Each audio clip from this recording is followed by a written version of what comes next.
Yes, నేనేం చెప్పిన friends, ప్రతిసారి మీకు చెప్తాను నేను ఒక విషయం ఏందనంటే, చిత్రగుప్త్ ఆనాడు మాట్లాడిన మాట ఓ 4-5 రోజుల కింది కాదు, వారం రోజుల కింది మాట అనుకుంటా, 10 రోజుల కింది మాట, ఎగ్జాక్ట్లీ మేము మాట్లాడిన మాట విత్ డేటా. ఆ స్లైడ్ తీసి చూపెట్టమన్నా నేను చూపిస్తాను. 2018లో ఏమొచ్చినాయి, 2014లో ఎంత వచ్చింది, ఏమొచ్చింది, పోల్ పర్సెంటేజ్ ఎట్లుంది, ఓటర్ ఎట్లు పోతున్నాడు, రాజకీయ రహదారిలో ఓటర్ దారిటు అన్నది 2 కథనాలు నడిపినాం. బ్రదర్ మనకు 19% వచ్చింది. 19% వచ్చినప్పుడు మనం 4 సీట్స్ గెలిచినాం. దాన్ని మనం డబుల్ చేసి 35 to 38%, 40% తీసుకుపోయినాం అనంటే నభూతో నా భవిష్యత్ తెలంగాణలో కాంగ్రెస్ ఖతం అని చెప్పి చిత్రగుప్తు రోజు చెప్తాం. గదే డేటా ఇంకా మేము డీటెయిల్గా ఇచ్చినాం. ఆ రోజు మైనారిటీ ఓట్లు ఎట్లా పోతున్నాయి, ఈ ఎంఐఎం హిందూ అనేటోడు ఎక్కడెక్కడ ఉన్నాడు, పై చాట్స్ వేసినాం, వెన్ సర్కిల్స్ వేసినాం. మీకు యాదొచ్చిందో లేదో ఆ స్లైడ్, సర్కిల్స్ పెట్టి గుర్తొస్తే అవు గిరీష్ భాయ్ అని ఒక కమెంట్ పెట్టారు, మేము మోటివేట్ ఫీల్ అవుతాం. జర గ్రాఫ్ చూడండి ఫ్రెండ్స్.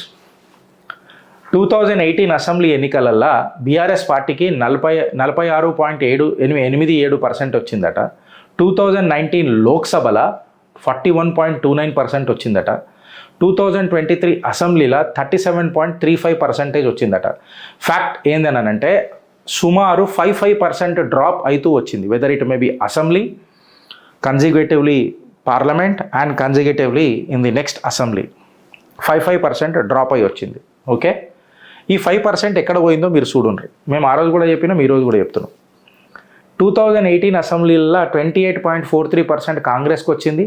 2019 లోక్సభల 29.48% కాంగ్రెస్కి వచ్చింది.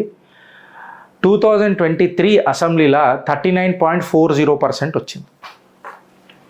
ఇక్కడ 1% అసెంబ్లీ టు పార్లమెంట్ జంప్ అయింది. బీఆర్ఎస్ అప్పుడే నమ్మలే. దాని తర్వాత నేనేం చెప్పిన 35 to 39% కింగ్ మేకర్ అయిపోతాడు. 39% రాగానే ఇలా ప్రభుత్వం ఫామ్ చేసింది కాంగ్రెస్ పార్టీ. భారతీయ జనతా పార్టీకి వచ్చేసరికి అసెంబ్లీ ఎలక్షన్స్లో 6.98% ఉంది, which is around 14 lakh voters ఓట్లు నమోదైనాయి మనకు. 2019 లోక్సభల 19.45%కి వచ్చినాం, సుమారు 36 లక్షల ఓట్లు మనకు నమోదైనాయి. 2023 అసెంబ్లీలలో 13.90 అంటే 14% ఓట్ షేర్ మనకు నమోదైంది విత్ అరౌండ్ 33 lakh ఓటర్స్ మనకు ఓట్ చేశారు. అసెంబ్లీ ఎన్నికల్లో బీఆర్ఎస్ ఓట్ల చీలే ఛాన్స్. ఆ ఓట్లు తమపై మలుపుకునేందుకు కాంగ్రెస్ బీజేపీ వ్యూహాలు, జాతీయ అంశాలే అజెండాగా ఎంపీ ఎలక్షన్స్. నేను మీకు అదే చెప్తా ఉన్నా ఏందనంటే, ఈ బీఆర్ఎస్ అననే పార్టీని ఇటు కాంగ్రెస్ ఇటు బీజేపీ గుంజుకోనికే ప్రయత్నం చేస్తుంది. కాంగ్రెస్ తన సెంటిమెంట్ రాజకీయాలతోని, పుకట్ పంచాయతీలతోని, పుకట్ స్కీమ్లతోని ఈ వల్నరబుల్ ఓట్స్ ఏవైతే బీఆర్ఎస్ ఉంటాయో స్కీమ్లకు అలవాటు పడి తన ప్రతిభను కోల్పోయిన యువత, ప్రతిభను కోల్పోవాలనుకున్న ఓటర్లు, పుణ్యానికి పైసలు వస్తున్నాయి కదా జేబులు వేసుకొని తిరుగుదామని అనుకున్న జనాలు సాఫ్ట్ టార్గెట్ అయిపోతారు కాంగ్రెస్కి. తెలంగాణ జనం మళ్ళీ ఎంత చైతన్యవంతం అనేది మనం ఇలా డిసైడ్ చేయాలనంటే, ఈ కాంగ్రెస్ ఆలోచన ఏదైతుందో, నేను స్కీములు పెట్టంగానే ఓటర్లు తిరిగిపోతారు, ఓటర్లు తిరిగిపోగానే మా స్కీముల ఇంప్లిమెంట్ పేరు మీద 2 నెలలు స్కీములు ఇంప్లిమెంట్ చేసి తర్వాత స్కాములకు దారిదిద్దాం అని అనుకునే ఆ కాంగ్రెస్ నాయకులకు మనం ఏం ఆన్సర్ ఇస్తామని అనేది ఇలా పెద్ద క్వశ్చన్. బీఆర్ఎస్ పార్టీలో వాళ్ళ ఓట్ షేర్ ఇప్పుడు 37.35%కి పడిపోయింది కాబట్టి ఈ 37.35%లో ఒక 10 to 15% మైనారిటీ ఓట్ బ్యాంక్ ఉంటుంది కదా, ఉంటుందా? 7% వేసుకో, చలో 7.35% వేసుకో. సో ఐడియలీ ఈ 37.35% అందులో 7.35% మైనారిటీ ఓట్లను తీసుకుంటే, ముస్లిం మైనారిటీ ఓట్స్, అబ్సల్యూట్లీ ఈ 7.35% ఓట్స్ కాంగ్రెస్కి పోతాయి. ఎందుకంటే కాంగ్రెస్, బీఆర్ఎస్, ఎంఐఎం ఇప్పుడు ఒకటైపోయినాయి. ఎంఐఎం అసదుద్దీన్ ఓవైసీని గెలిపేయనికే సీట్లు ఎట్లా పోతున్నాయో చూడండి. సో ఈ 7% అబ్సల్యూట్గా కాంగ్రెస్కి పడతాయి. అబ్సల్యూట్గా గంప గుత్తగా పడతాయి పార్లమెంట్ ఎలక్షన్స్లో. ఏది మన హైదరాబాద్ సీట్ వదిలేసి మనం ఇప్పటికీ కూడా ఏ పార్టీ తీసుకున్నా 16 సారు కారు 16 అని చెప్పి కేటీఆర్ అన్నాడు. మనం కూడా 16కే మాట్లాడతాం. కాకపోతే ఈసారి ఒక్కసారి భారతీయ జనతా పార్టీలో ఒక పెద్ద మనిషి ఒక మాట అన్నాడు, కలగనుట్లో కూడా కక్కరెందుకు సత్రా క్యూనై. సో ఆట మొదలైంది. కాకపోతే కలగనుట్ల ప్రాబ్లం ఉండొద్దు, కానీ ఈ 7% ఓట్లు మాత్రం ఖచ్చితంగా కాంగ్రెస్కి షిఫ్ట్ అవుతాయి. సో 39% నుంచి కాంగ్రెస్ ఎంత పెరుగుతుంది ఐడియల్గా ఒక 5% పెరిగిన 39 + 5 ఎంత అయింది? 43%, 44%, అంతేగా. 44%కి పెరిగింది. 44%కి పెరిగింది. ఈ 44%లా మిగతా 30% ఏదైతే ఉన్నదో, ఏది 37%లకైనా నేను 7% తీసేసిన కదా ఫ్రెండ్స్ బీఆర్ఎస్ది. ఈ 30% ఏదైతే ఉన్నదో, ఈ 30% కంప్లీట్గా బీజేపీకి వస్తుంది అని అంటే రాదు. మళ్ళా అజ్యూమింగ్ ఒక 50% బీజేపీకి వస్తుంది, 50% కాంగ్రెస్కి పోతుంది అనుకుందాం. అప్పుడు మళ్ళా గట్టి పరిస్థితులలో బోర్డు తీసుకుందాం. ఇప్పుడు కొంచెం టైం అవుతుంది ఫ్రెండ్స్, ఎందుకంటే మిగతా న్యూస్లు అంతా మళ్ళీ అదే అరిగిపోయిన టేప్ రికార్డ్ లెక్క చేసిర్రు వాళ్ళు. ఇప్పుడు బీఆర్ఎస్ది 37.35% ఉన్నది ఓట్ షేర్. ఓకే, ఇందులో నుంచి మైనారిటీ వచ్చేసి 7.35% అనుకుందాం. మన లెక్క ప్రకారం చెప్తున్నాం. I may be wrong with my data, but just for hour calculation. మిగిలింది మిగతా 30%.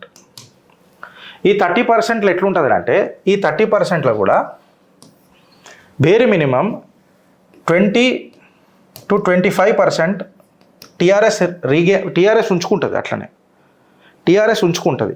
అజ్యూమింగ్ 20% ఉంచుకుందాం అనుకుందాం.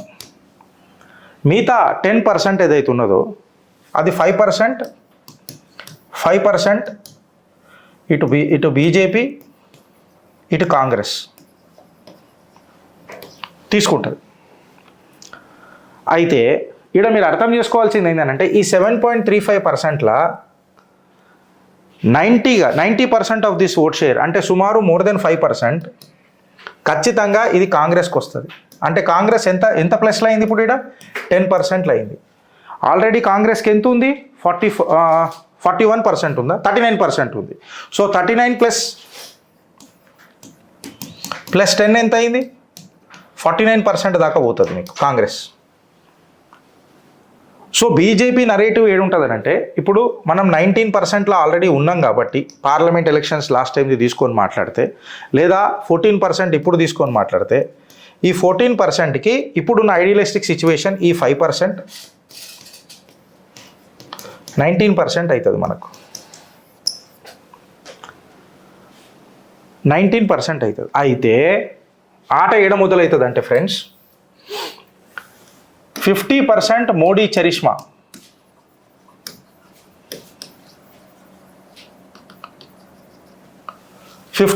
మోడీ చరిష్మా. అయితే కాంగ్రెస్లో ఉన్న హిందూ పోలరైజేషన్ ఆఫ్ ఓట్స్ మనకేమన్నా మన ఫేవర్లో వస్తే, ఈ 19% ఏదైతే ఇప్పుడు మనం ప్రస్తుతం ఉన్నామో, ఈ 19%లా ఎంత యాడ్ అవుతుంది అని అనేది ఇంపార్టెంట్. సే ఒక 6 to 7% అయిందని అనుకుందాం. సే 6% అయింది అనుకుందాం. 25% అయింది. Modi charisma, purely Modi charisma. ఇక ఆయనకి ఏ పార్టీలతో సంబంధం లేదు. గల్లీలో ఏ పార్టీ అని ఉండను రా భయ్, ఢిల్లీలో మాత్రం మా మోదీ ఉండాలా అన్న ఒక గట్టి సంకల్పం ఉన్నది. సో ఆ ఓటర్లు మరలితే 6% చేస్తే కాంగ్రెస్ నుంచి మనకు అదొక 6% వచ్చిన 25% అవుతుంది. 30% for the party. Bharatiya Janata party నిజంగా మంచి పని చేస్తుంది రా భయ్. అయితే ఇలా ఆ ఓటర్లు కూడా ఉంటారు మళ్ళీ పైన ఉన్నోళ్ళు, మోడీ చరిష్మా ఉన్నోళ్ళు. ఇది సింక్ అవుతుంది. It's an intersection. వాళ్ళు ఏమవుతుంది అని అంటే, భారతీయ జనతా పార్టీ ఉండాలి రా భయ్, నిజంగా కొంచెం హిందుత్వ స్టాంచ్ పార్టీ రా భయ్, మనం ఉండాలి రా భయ్, కట్టర్ కార్యకర్తలు. అట్లీస్ట్ కాంగ్రెస్లో పైరవీల కోసమో లేకపోతే ఎక్కడనో పోయినా కొంచెం బ్యాచ్ ఉంటుంది. బట్ మనసంతా భారతీయ జనతా పార్టీ ఉంటుంది. ఇదొక 5-6% మనం గుంజిన 30%కి వస్తాం. లాస్ట్కి 20% క్యాండిడేట్ మీద ఉంటుంది. క్యాండిడేట్ మీద ఉంటుంది. అయితే ఈ 30% ప్లస్ ఈ 20% కాంట్రిబ్యూట్ చేస్తే ఎంత అయింది ఫ్రెండ్స్? 50% అయింది. ఈ 50% ప్యూర్లీ తెలంగాణ భారతీయ జనతా పార్టీ అడుగులు ఎట్లేస్తుంది దాని మీద ఆధారపడి ఉంటుంది. వీళ్ళు నరేటివ్ ఎట్లా బిల్డ్ చేస్తున్నారు, ప్రజలలో ఎట్లా చొచ్చుకోబోతున్నారు అని అనేది ఆట మొదలవుతుంది. ఇదే ఆ రోజు చిత్రగుప్త చెప్పింది మీకు. ఈడ మనము క్లాసికల్గా పోయి జర ముంగడికి తీసుకుపోయి ఈ 50% మొత్తంలో ఈ 30%ని మనం ఇంకొక 5 to 7% గుంజుకొని వస్తే ఒక పాజిటివ్ వేవ్ క్రియేట్ అవుతుంది. ఎలక్షన్ వచ్చేసి 13th May ఉన్నది. నా భయం అంతా ఇదే. ఫ్రైడే రోజు ఎలక్షన్ కోడ్ వచ్చేస్తుంది నాకు తెలిసి. ఈడ పూజలు అవుతాయి కొంతమందివి ఆ రోజు. కొంతమంది ఒక కోం పోయి పూజలు చేస్తుంది, ఆ రోజు డిక్లేర్ చేసేసుకుంటారు ఎవరికి ఓటేయాలని. ఈ 13th May రోజు 13th May రోజు వచ్చేసి మనకు మండే కదరా. మండే ప్రాబ్లం ఏడొస్తుంది అంటే ఈ మండే మన హిందువులు లాంగ్ వీకెండ్ దొరికింది కదా, ఫ్రైడే, సాటర్డే, సండే, మండే వెళ్ళిపోయారు అనుకో. ఈ కాంగ్రెస్కు వస్తున్న 42%కి బీజేపీ ఆగిపోతున్న 35%కి బ్రేక్ ఈడ్ అవుతుంది. మిమ్మల్ని పాదాభివందనం చేసి మొక్కుతున్నా, ప్రాధేయపడుతున్నా. లాంగ్ వీకెండ్ చక్కర్లల్లా ఒక్కసారి దేశానికి ఓటేసిపోండ్రి. ఎమోషనల్గా చెప్తున్నా, దేశానికి ఓటేసి పోండ్రి. ఆ రోజు హిందూ అనేటోడు చైతన్యంగా నిలబడి ఆ రోజు ఓటేస్తే 39 to 40% మనం వచ్చినా, ఈ పాజిటివ్ స్పైరల్ మనం క్రియేట్ చేసిన ఫ్రైడే నాటికి ఈ 3 days పబ్లిక్ టాక్ జరుగుతుంది. రిగ్గరస్గా పబ్లిక్ టాక్ జరుగుతుంది ఫ్రెండ్స్. ఎంత పబ్లిక్లా మాట్లాడుకుంటారంటే ఎలక్షన్లో తప్ప వేరే టాపిక్ ఉండదు. ఇప్పుడే అదే ఉన్నది. అప్పుడు ఈ 2 to 3% అవుతుంది. డంకే pay చోట్ her Har Mahadev. Bharatiya Janata party జయకేతనం తెలంగాణలో ఎగరేస్తుంది. రాసి పెట్టుకోండి. మనని ఆపే ధైర్యం ఇవ్వడకుండది. మీద రాస్తా 9 నుంచి 11 సీట్లు భారతీయ జనతా పార్టీకి వస్తాయి. వరస్ట్ సినారియో 8 సీట్లు వచ్చినా, వరస్ట్ సినారియో ఒక 2-3% అటు ఇటు అయినా కాంగ్రెస్ ఖతం. డబుల్ డిజిట్ వచ్చిందా అనుకోర్రిగా. మళ్ళొక్కసారి ఆ పరమేశ్వరుని ధ్యానిద్దాం. హర్ హర్ మహాదేవ్.